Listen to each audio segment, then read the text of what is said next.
Le Deutéronome, chapitre 18. Les sacrificateurs, les Lévites, la tribu entière de Lévi, n'auront ni part ni héritage avec Israël. Ils se nourriront des sacrifices consumés par le feu en l'honneur de l'Éternel et de l'héritage de l'Éternel. Ils n'auront point d'héritage au milieu de leurs frères. L'Éternel sera leur héritage comme il le leur a dit. Voici quel sera le droit des sacrificateurs sur le peuple, sur ceux qui offriront un sacrifice, un bœuf ou un agneau. On donnera au sacrificateur l'épaule, les mâchoires et l'estomac. Tu lui donneras les prémices de ton blé, de ton mou et de ton huile, et les prémices de la toison de tes brebis, car c'est lui que l'Éternel, ton Dieu, a choisi entre toutes les tribus, pour qu'il fasse le service au nom de l'Éternel, lui et ses fils à toujours. Lorsque le Lévite quittera l'une de tes portes, le lieu quelconque où il demeure en Israël, pour se rendre selon la plénitude de son désir au lieu que choisira l'Éternel, et qu'il fera le service au nom de l'Éternel, ton Dieu, comme tous ses frères les Lévites qui se tiennent là devant l'Éternel, il recevra pour sa nourriture une portion égale à la leur, et jouira en outre des revenus de la vente de son patrimoine.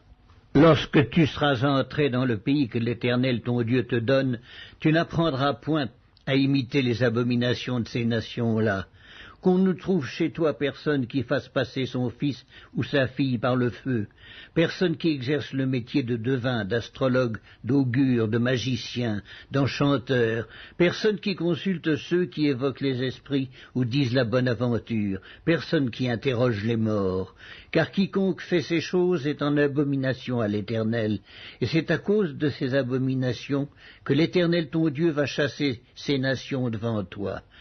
Tu seras entièrement à l'Éternel, ton Dieu, car ces nations que tu chasseras écoutent les astrologues et les devins, mais à toi l'Éternel, ton Dieu, ne le permet pas. L'Éternel, ton Dieu, te suscitera du milieu de toi, d'entre tes frères, un prophète comme moi. Vous l'écouterez. Il répondra ainsi à la demande que tu fis à l'Éternel, ton Dieu, à Horeb, le jour de l'assemblée, quand tu disais « Que je n'entende plus la voix de l'Éternel, mon Dieu, et que je ne vois plus ce grand feu afin de ne pas mourir. » L'Éternel me dit, ce qu'ils ont dit est bien.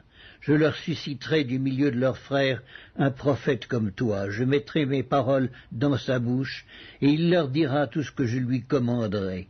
Et si quelqu'un n'écoute pas mes paroles, qu'il dira en mon nom, c'est moi qui lui en demanderai compte.